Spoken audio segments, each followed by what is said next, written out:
கடல் பாறை, தேங்காய் பாறை.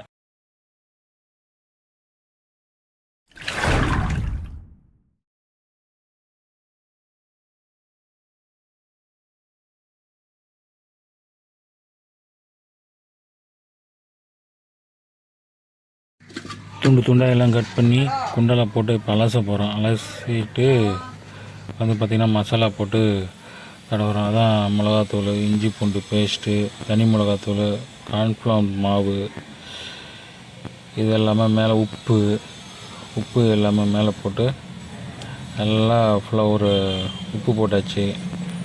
அடுத்தது வந்து பார்த்திங்கன்னா மஞ்சத்தூள் போட்டு நல்லா பிரட்டும். நல்லா மஞ்சத்தூள் போட்டு நல்லா கிளறலாம் கிளறிட்டு இஞ்சி பூண்டு பேஸ்ட்டு வந்து பார்த்திங்கன்னா நல்லா போட்டு இது பண்ணிக்கலாம். அதுக்கப்புறம் வந்து இதையும் நல்லா போட்டு பரட்டிட்டு அடுத்தது கார்ன்ஃப்ளவர் மாவு, அடுத்து வந்து பார்த்திங்கன்னா அதுக்கப்புறம் தனி மிளகாத்தூளை போட்டு நல்லா ஒரு பிரட்டணும். எல்லாம் தனியாக தான் போட்டு பிரட்டணும். அப்போ தான் வந்து நல்லா ருசியாகவும் இருக்கும். நல்ல எண்ணெயில் போட்ட உடனே தூள்லாம் பிய்யாது. நல்லா போட்டு இப்போ பாருங்கள், எண்ணெயில் போட போகிறேன். தோசைக்கல் நல்லா எண்ணெய் கொதிச்சு மீன் எடுத்து போடுறேன். மீனை நல்லா போட்டு பின்னும் நல்லா பிரட்டி அதுக்குள்ளே எடுத்து போடணும்.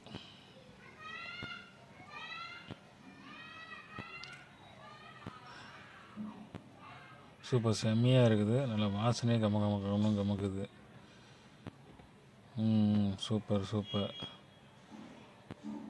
நம்ம மறுபடியும் காரம் பார்த்தாலாம் மறுபடியும் சேர்த்துக்கலாம்.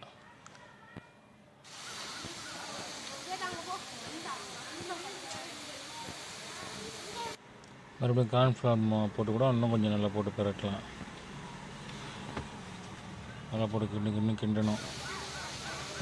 அப்போ தான் வந்து பார்த்தா கல்லில் போய் பிடிக்காது, தோசைக்கல்லில் பிடிக்காது. நல்லா பிரட்டி ஒரு அரை மணி நேரம் கிட்ட ஊற வச்சுட்டு அதுக்கப்புறம் எடுத்து சாப்பிட்டா இன்னும் நல்லா ருசியாகவும் இருக்கும்.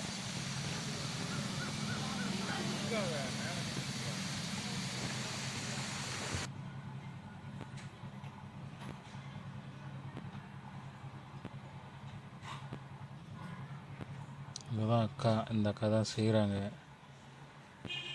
இது வந்து கார்ன்ஃப்ளவர் மாவு காரம் பத்தலை, அதனால் மறுபடியும் போட்டு ரெண்டாவது போட்டு அந்த மாதிரி பிரட்டுறாங்க.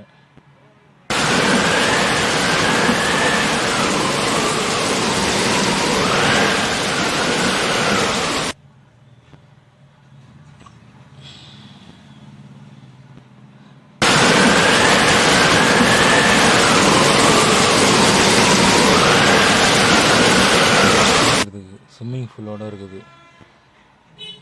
இப்போ தான் வந்து ரெடி பண்ணிகிட்டு இருக்கிறாங்க. நல்லா இருக்குது, செம்மையாக இருக்குது.